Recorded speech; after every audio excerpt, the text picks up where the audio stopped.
Katika haki ambayo mwanadamu amepatia, wamepewa na Allah, ni haki ya kumiliki.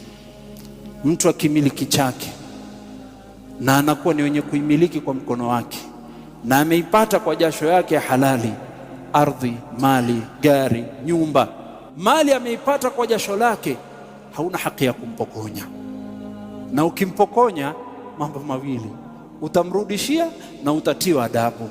Allah subhanahu wa ta'ala atoa mwongozo kwa mtu yeyote anayempokonya mtu mali yake, sawaan kwa kujua ama kwa kutojua, sawaan yule uliyemwibia yajua umemwibia ama hajui kama umemwibia.